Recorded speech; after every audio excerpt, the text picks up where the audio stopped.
మంది ఎక్కువైతే మజ్జిగ పలచనవుతుందని ప్రస్తుతానికి టూరిజం అనేటటువంటిది విపరీతంగా పెరిగిపోయింది. ప్రపంచవ్యాప్తంగా కరోనా టైంలో 2 సంవత్సరాల పాటు గృహ నిర్బంధంలో ఉండిపోయేటప్పటికి ఆ తర్వాత విరక్తి చెందినటువంటి ప్రజలు స్వేచ్ఛ, ప్రపంచాన్ని గుర్తించాలి, ప్రపంచాన్ని చూడాలి, బతికున్నప్పుడే అంతా చూసేయాలి, అంతా తెలుసుకోవాలి. ఈ తర్వాతన ఈ యూట్యూబ్లు, ఫేస్బుక్లు, సోషల్ మీడియా ప్లాట్ఫారాలు వచ్చాక కొంతమంది ఏ భాషకి సంబంధించిన వాళ్ళు ఆ భాషలోనే ఆయా దేశాలు టూర్లు చేయడం, అక్కడ ఏమేమి ఉన్నాయో చెప్పడం, వాటిట్లో ఎలాగెళ్ళచ్చు చెప్పడం, ఇవన్నీ చూసిన తర్వాత ఎవరికి వాళ్ళు అందరూ కూడా పోతే పోయింది, ఓ ₹1,00,000 అప్పు చేసిపోదాం, 2 లక్షలు అప్పు చేసిపోదాం టూర్లకు వెళ్ళిపోతున్నటువంటిది పెద్ద ఎత్తున పెరిగిపోతుంది. ఈ టూర్ల కల్చర్ అనేటటువంటి దాంతో వాస్తవంగా ఇది దీనివల్ల బోల్డ్ అంత ఆదాయం పెరుగుతుంది దేశాలకి. కానీ ఇప్పుడు ఇదే భారమై కూర్చుంటుంది. ఇట్లా టూరిస్టులు పెరిగిపోతూ ఉండటంతో వాళ్ళు డ్రా చేసే చెత్త అంటే తిని పడేసేది, తాగి పడేసేది, ఇట్లాంటి వాటితో భారం అయిపోతుంది వివిధ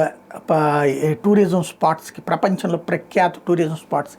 దీంతో టూరిస్టులు తగ్గించుకునే చర్యలు ప్రారంభించి పన్నులు వేస్తూనే టూర్ చేసేటట్టయితే Bhutan, Indonesia, Thailand, Spain, Italy ఈ మధ్యన ఇప్పటికే టూరిస్ట్ ట్యాక్స్ ఒక రకంగా ఆర్థిక నష్టాల్లో ఉన్నటువంటి దేశాలు టూరిస్టుల మీద వచ్చే ఆదాయమే కాకుండా టూరిస్టుల మీద పన్ను ఆదాయం కూడా సంపాదించాలనుకుంటే ఇప్పుడు తాజాగా రష్యా లాంటిది ఆర్థికంగా ఇబ్బందులు ఉంది కాబట్టి అది కూడా అదే పరిస్థితి చేస్తుంది. కొడైకెనాల్లో ఆల్రెడీ మన దేశంలో కూడా ఇట్లాంటి ట్యాక్సే ఉంది. అందుకని ఏదైనా దేశానికి వెళ్ళేటప్పుడు ఇప్పుడు చేయాల్సిన పని ఏంటంటే అక్కడ ఏ దేశానికి వెళ్తున్నాం మనం, ఆ దేశంలో టూరిస్ట్ ట్యాక్స్ ఏదన్నా ఉందా లేదా అన్నది తెలుసుకోవాల్సిన అవసరం అయితే ఉంది.